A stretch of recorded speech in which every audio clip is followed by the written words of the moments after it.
Oh, hey everybody, it's Chuck. Welcome back. So I got another product I wanted to talk to you about, something I've been looking for. Those of you that watch my videos have heard me talk a couple times about how far it is to reach over this upper right hand corner while you're driving.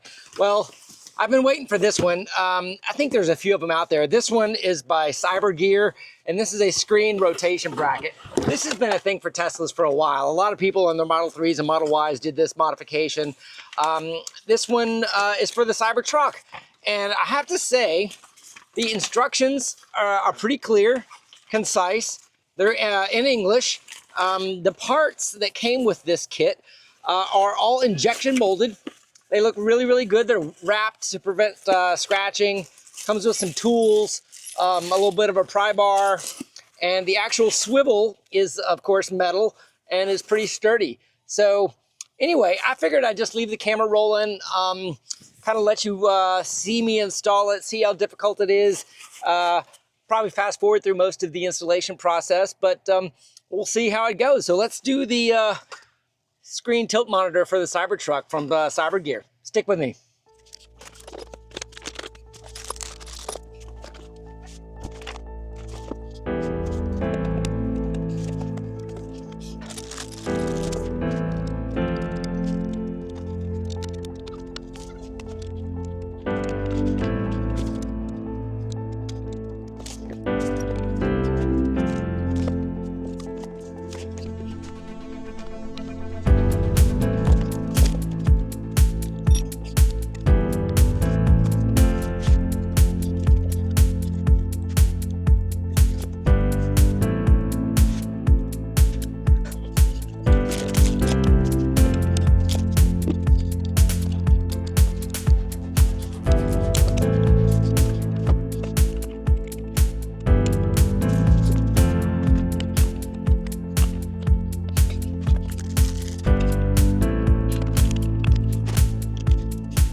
Okay, just for a quick stop here. So this temperature sensor was a little difficult to remove from this bottom plate, just at the angle and with the small tool they gave you. So I ended up taking the screen off with the major bolts in order to get that screen and the temperature sensor off. And now there's a clip in here, and this clip is kind of got a locking clip, and the instructions show you how to unlock it. So now you get to watch me try to unlock it.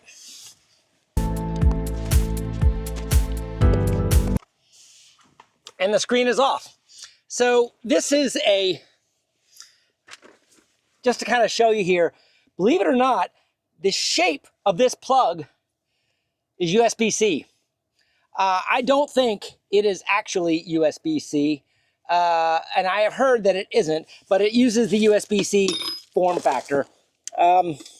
So there's the bottom plate, has a temperature sensor attached, and then the screen, and here's the back end of the screen, just so you can kind of see it, and it has that kind of a locking plug for the USB-C connection. All right, on to the next step. Put the screen out of the way.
Okay, I got this piece off. It was very difficult to remove, and it was because the tools that were included were not very good.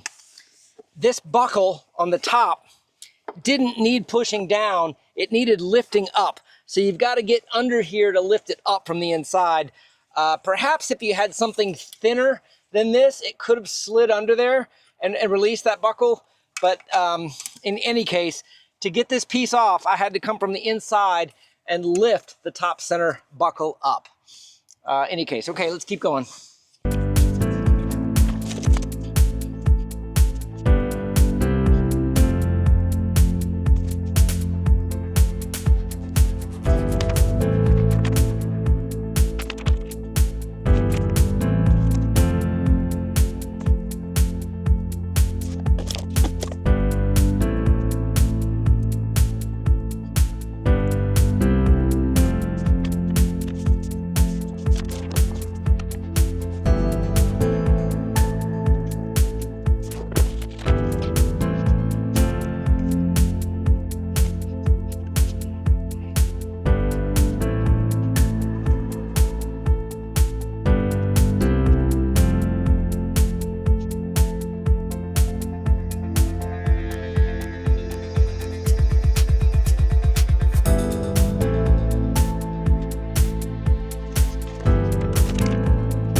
So one little point here, but as I'm putting this back together, as I took this clip apart, it was very, very fragile. And there were 4 little clips earlier when I took this harness apart.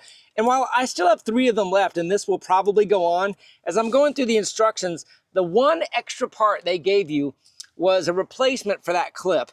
So believe it or not, they must have broken this before, and they gave you an extra part that looks just as good. It's nice injected molded piece, and this little clip snaps right on there. So nice job to the team putting this together, even giving you a spare part for perhaps one of the most fragile pieces that you might break or snap a little bit as you go together. Thought I would add that. And now for the moment of truth to see if plugging the screen in is actually going to be working.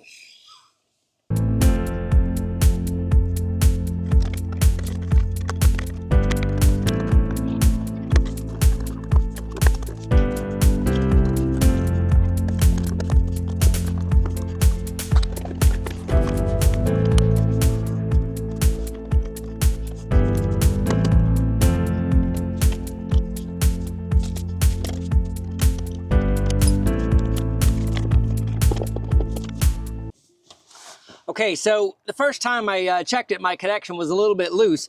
Perhaps you should plug this all the way in just to make sure, because those USB-C plugs, proprietary that they might be, were just a little bit loose and didn't give the picture. So I kind of had to go backwards a little bit to get the screen producing a picture again.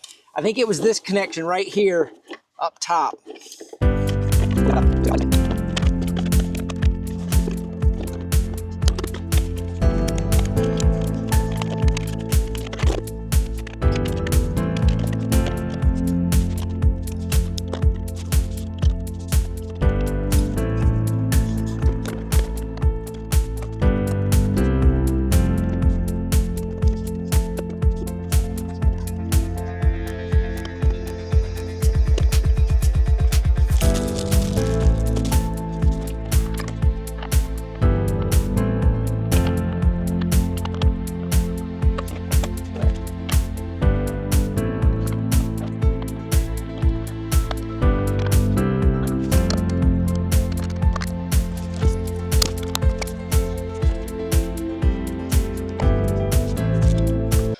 All right, we're done. Quite a few lessons learned, and it is quite agile and mobile and very secure. It's got a nice tight, I guess bracket is the name of it. Let me grab the camera and show you from this perspective. All right, we're back in the car, and I think it turned out pretty good. I wanted to show you from behind. This is what it looks like with the new mounting bracket.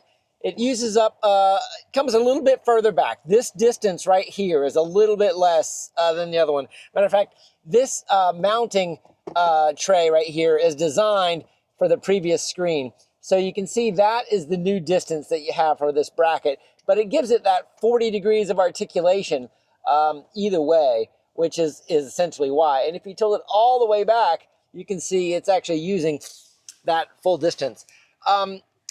From the driver's perspective where I'm sitting, you know, I'm probably going to leave it tilted up and a little bit, but that right-hand corner is very easily touchable right now. You know, sliding to the right, it is a little bit closer to the console. This distance right here is a little bit smaller, but I think it's a good install. The bracket is nice and tight, like most of these brackets are. The parts were really, really well done. I'm going to try to show you what it looks like underneath here a little bit. Hopefully that's showing what it looks like underneath the temperature sensor and that bracket. Everything fits in there really, really good. So yeah, there it is. That's the bracket install, the swivel mount from Cybergear. Thank you for sending it to me. But for those of you that might be interested, I think I have a discount code. I don't get paid for this video. This is just kind of sharing equipment. I didn't pay for this bracket, so they sent it to me so I could see if I liked it and to tell you guys about it if I like it. And this is one of those pieces of gears I like so far. Much like my rear view camera mount, I'm still in love with that thing. Anyway, 2 pieces of gear. Figured I'd share them with you. Hopefully you enjoy it. Have a great day, everybody.